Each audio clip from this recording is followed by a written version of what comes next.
Mile after mile of factories, dormitories, apartment blocks, and new office towers line the tracks for the one-hour train journey between Shenzhen and Guangzhou. Here, just across the border from Hong Kong, began Communist China's great experiment in capitalism.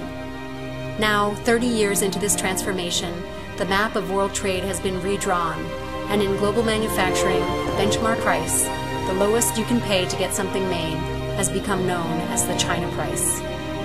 From the outside of these hundreds of thousands of factories, it's hard to tell how this success has been achieved, and even harder to tell at what cost. Over the past 3 decades, 200 million people have moved from tiny towns in the Chinese countryside to big cities on its coasts.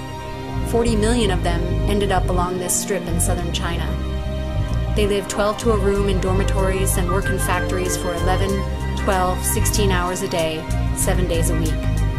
Many are still teenagers living hundreds of miles away from their families. They make our clothes, our computers, our cell phones. Life in these factories is a struggle for survival. Western companies come to China to save money, and they pressure their Chinese suppliers for lower and lower prices. Chinese factories do whatever it takes to keep their customers happy. Sometimes it means lying to their customers. Other times it means farming out work to unregistered shadow factories that cut corners on quality, safety, and labor rights. This kind of deception is so common today that we have no guarantee where and how many of the goods we buy are actually made.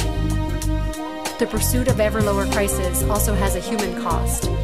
More than a dozen people die every day from a devastating lung disease commonly known as black lung or silicosis. Hundreds of thousands of people in China are now dying every year from the health effects of environmental pollution, much of it caused by the country's manufacturing sector. In parts of China, there is only acid rain. Residents there know no other kind. All of this can be directly linked back to our hunger for the best bargain, for the $3 t-shirt, the $30 DVD player. This area north of Hong Kong is changing fast. Factories are closing down by the thousands, unable to provide the same low prices as wages and other costs start to rise. The story doesn't end there, though. Though they're closing in southern China, these factories will reopen in another country eager to become part of the global supply chain. There's no shortage of poor, hungry farmers who'd like to make cell phones for the rest of the world.